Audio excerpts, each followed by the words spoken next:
Merhabalar. Sağ elle ilgili çalışmalarımıza bu ikinci videoda devam ediyoruz.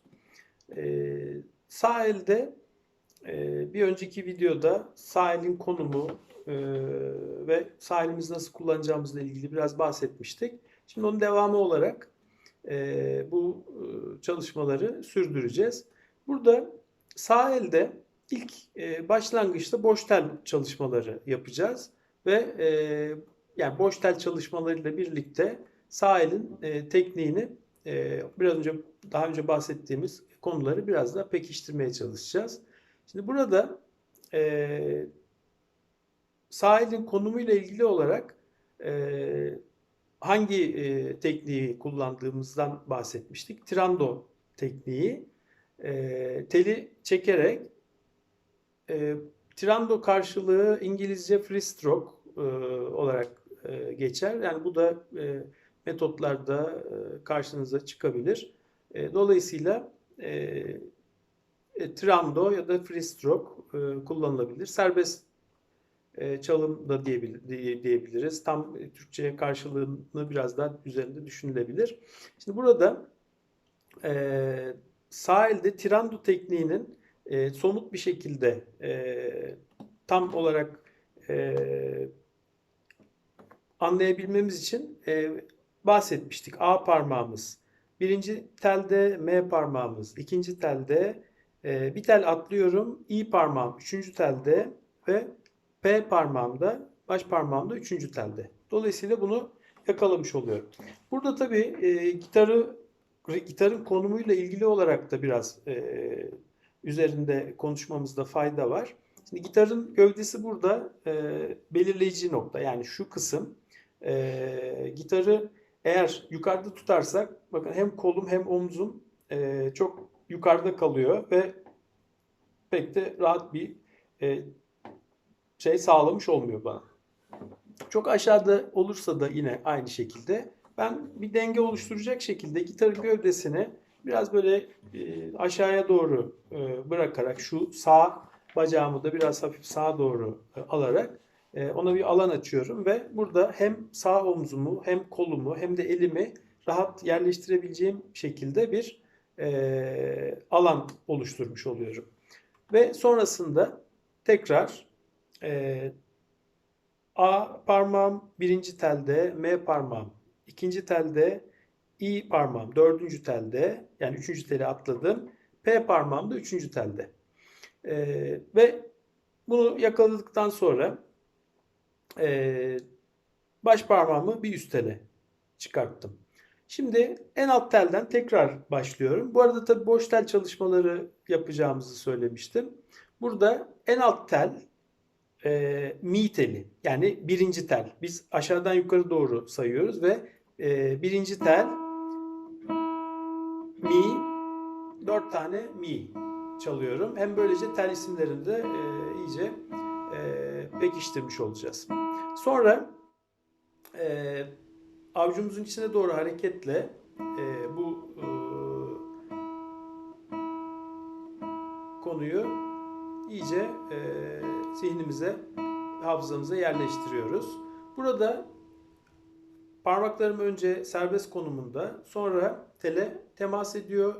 İ parmağım, işaret parmağım tele temas ediyor.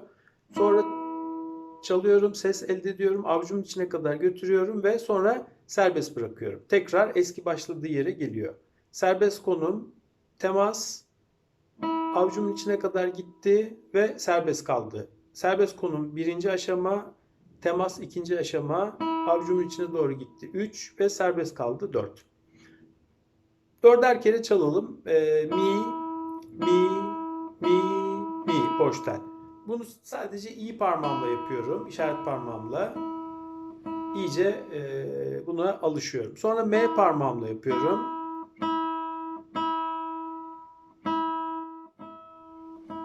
Evet. Avuç içine doğru hareketle ön kol kaslarımın çok aktif olarak çalıştığını hissedebilirim. Yani kolumun burada orada çalışan kaslar, kas gruplarının hareket ettiğini de görebiliyorum. Bu açıdan bizim için bu önemli. Sonrasında ikinci tele çıkıyorum. İkinci tel C teli. C telinde Yine işaret parmağımla i ile serbest konum, yani tele herhangi bir temas yok. Sonra tele temas ediyorum. Ses elde ediyorum ve sonra serbest bırakıyorum. Si, si, si, si. Ve sağ elde i parmağımı kullanarak. Evet. Si, si, si, si, i, i, i. Yani işaret parmak. Sonra M parmağımla devam ettiriyorum bunu.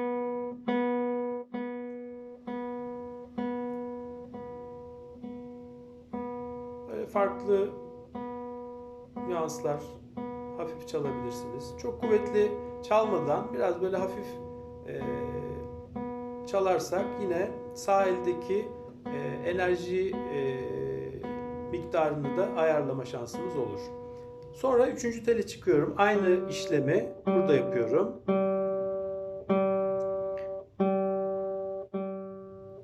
Evet, tabii üçüncü tel sol teli ve i parmağımla bunu tekrar ediyorum. Sonra M parmağımla sol telinde tirando tekniğini uyguluyorum. Tekrar sol telindeyim. I parmağımla 4 kere tirando. Sonra M parmağımla yine aynı şekilde bunu yapıyorum. Şimdi üçüncü teli de geçmiş olduk. Üçüncü telden sonra dördüncü tele geldiğimde zaten bakın baş parmağım burada hazır bekliyor. Bu arada bu iki parmağımı üçüncü tele çok hafif bir şekilde yerleştiriyorum. Yine normal avucum içine doğru hareket edecek şekilde. Sonra baş parmağımla devam edeceğim. Dördüncü telden devam edeceğim ama bunu devam ettirmeden önce baş parmağımın çalışma prensibi nasıl? Ona dikkat ediyorum. Burada baş parmağımda 1, 2 ve 3 eklem gözlemliyorum. Ve burada baş parmağımı büyük eklemden hareket ettirerek küçük bir dairesel bir hareketle bu hareketi gerçekleştiriyorum. Sonra bunu dördüncü telde yine elimin konumunu ayarlayarak, işte baş parmağım devreye girdiğinde, bakın baş parmağım devreye girdiğinde bileğimi birazcık daha öne doğru alabilirim. Yani bu i ve m'yi kullanırken ki elimin konumuyla p'yi kullanırken ki bileğimin konumu birazcık değişiyor. Çok değil ama yani çok öne doğru getirirseniz yine burada bir gerilim oluşacaktır ve o sizin yine hem buradaki sisteme zarar verir hem de rahat çalmanızı engelleyebilir. Dolayısıyla ne yaptım? P için, yani baş parmak için çok hafif bileğimi öne doğru çıkarttım ve baş parmak, yani P ile dördüncü telde bu bahsettiğim büyük eklemden hareketle bu çalışmamı yaptım.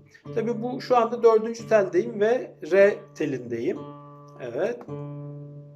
Ve burada tabii dikkat ederseniz yine şöyle şu şekilde gösterebiliriz. Bunu bu şekilde buraya getirdim ve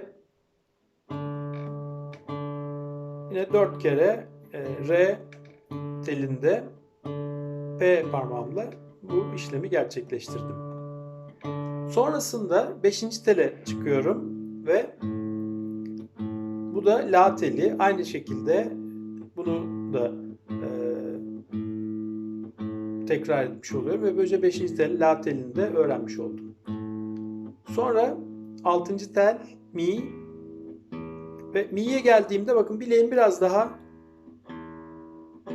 hafif öne doğru çıktı. Evet.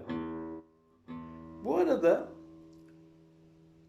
yani kalın tellere doğru çıktıkça bakın dikkat ederseniz kolumdaki hareket de çok çok önemli.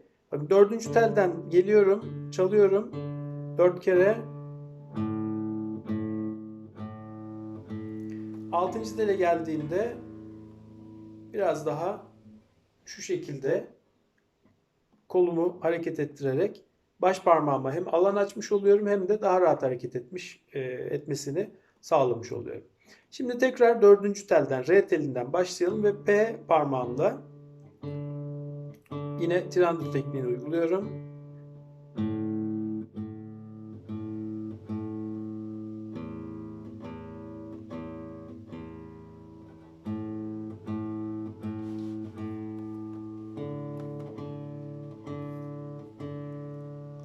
Evet.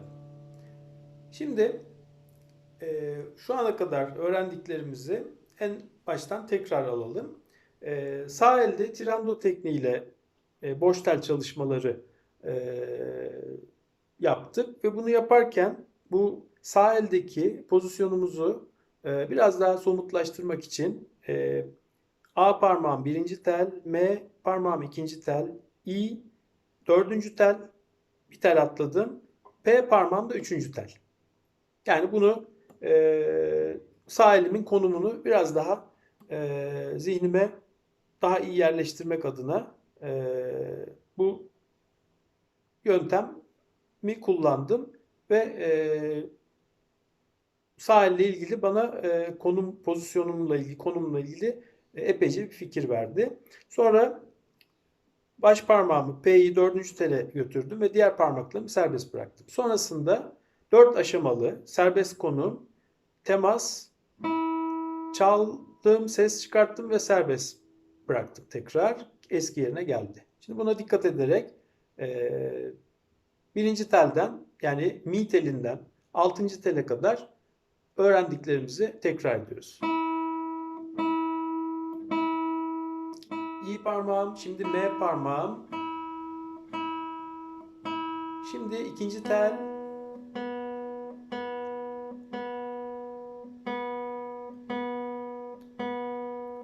Şimdi üçüncü tel.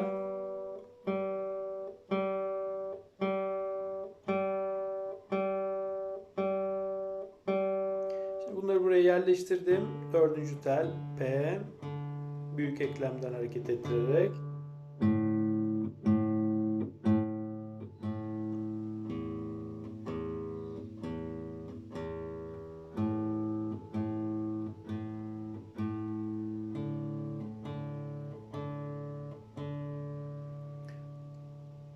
Evet, şimdi tekrar birinci telden başlıyorum. Yani mi telinden. Önce 4 tane I,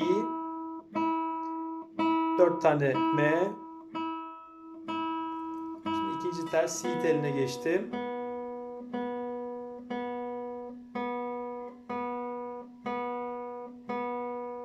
Üçüncü tel.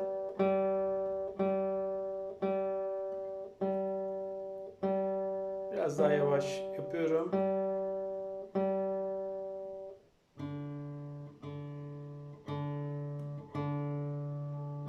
Beşinci tel La. Altıncı tel Mi. Tekrar beşinci tel La. Dördüncü tel Re. Burada dinlendiriyorum. Baş parmağımı P'yi ve üçüncü tele sol teline geçiyorum ve biraz daha yavaş yapıyorum. Sonra M ile devam ediyorum sol telinde.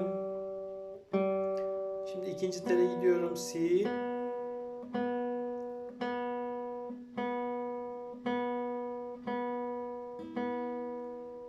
Birinci tel Mi.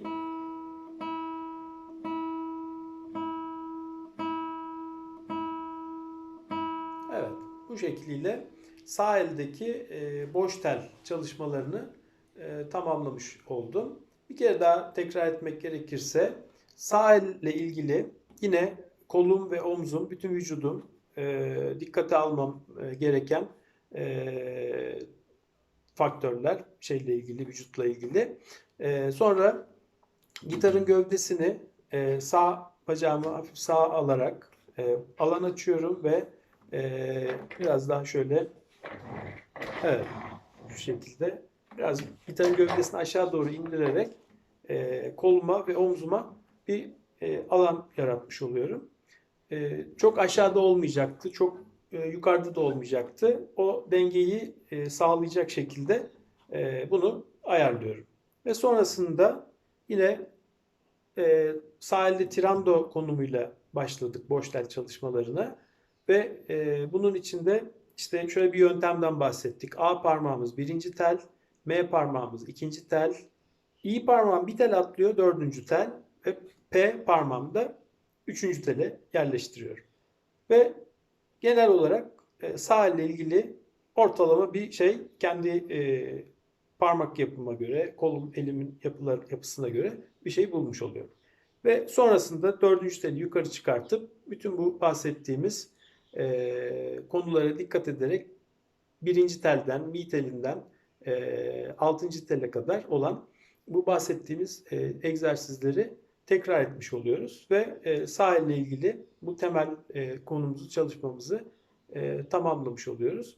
Tabii burada bizim için yine üzerinde durmamız gereken bunlar gerçekten çok temel konular ve en baştan bunları nasıl çalışırsak, kendimizi nasıl alıştırırsak sonrasında da onun üzerine bir şeyler inşa etmiş oluyoruz, bir şeyler kurmuş oluyoruz. Yani her zaman için sağlam bir temel oluşturmak her konuda önemli olduğu gibi gitar öğrenme konusunda da çok önemli karşımıza çıkıyor. Ve tabii eğitimde ve yine pek çok öğrenmenin gerçekleşmesinde sabırla tekrar etmek gerekiyor. Yani eğer öğrendiğimiz konuların hangi amaçla yapıldığını ve hangi amaçla çalışıldığını, uygulamaların hangi sebeple yapıldığını eğer düşünürsek ve bunun üzerinde kafa yorarsak o zaman o bizim motivasyonumuzu da arttırıyor ve o çalışmaları daha sistemli ve daha çok tekrar ederek gerçekleştirmemizi sağlıyor. Evet, bugünkü çalışmada da bu sahille ilgili konulara değinmiş olduk. Umarım bunlar da sizin için faydalı olur. Bir sonraki çalışmada görüşmek üzere. Hepinize sevgi, selam ve saygılar. Sağlıcakla kalınız. Hoşça kalın.